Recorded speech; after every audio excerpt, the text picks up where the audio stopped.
What does President Putin want? Well, Putin made very clear from the very beginning what he wants are three things. First, he wanted Ukraine to be non-aligned.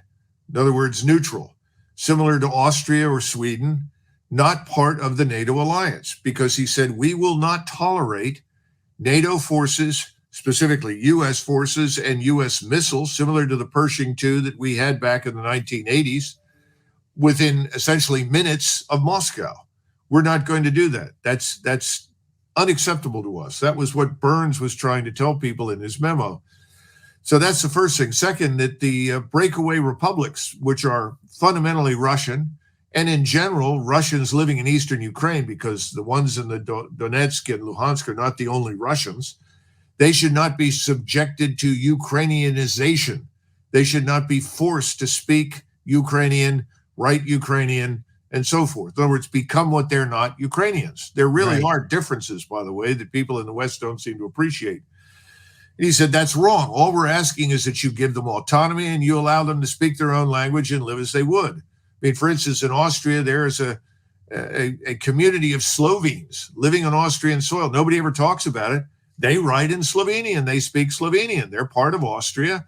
They're loyal citizens, but they're Slovenes, and nobody has any objections to that, and things are fine. Well, that was the point that Putin was trying to make. And then finally, once you get through those two things, I think then the most important thing for Putin was, whatever comes out of this will not be a threat to Russia. Very simple. That's really what we want more than anything else. How does Putin justify attacking civilian targets, particularly residential neighborhoods and hospitals? Are not attacking civilian targets. What happens, it happened very recently, they will send some Russian troops into an area, particularly in what we call an urban area, a build-up area where there are apartments or homes.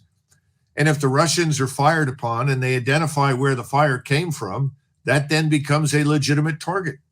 That's no different from what any army has ever done. If you're trying to avoid inflicting civilian casualties, and the Russians went in there with specifically that goal in mind, they didn't want to destroy property. They didn't want to kill large numbers of people. They said, we're not going to fire on anything that is civilian unless we take fire and we can identify the source. Well, once you've taken fire, you can identify the source. That's a legitimate target. We've done that in Iraq. We've done it in Afghanistan. And sometimes large numbers of civilians are killed, which is unfortunate. It's called war. We've all been there. We know what that means. We have. What would you advise the American government to do if Joe Biden called you up and asked for your advice? Well, the good news is that the probability of that happening is about zero. I think he's going to listen to Tony Blinken and Victoria Nuland, who are obviously in charge of policy as far as Ukraine is concerned. And his policy is to make Ukraine suffer as long as possible on the assumption that this hurts Russia and that Russia can be bled white and that ultimately Putin can be made so unpopular that everyone wants to remove him. There's no evidence for that, by the way. I mean, we've had all of these unsubstantiated reports that are all traced back to the Ukrainian Ministry of Defense telling us that the Russians are losing, Russian troops are deserting, Russians are being killed in large numbers.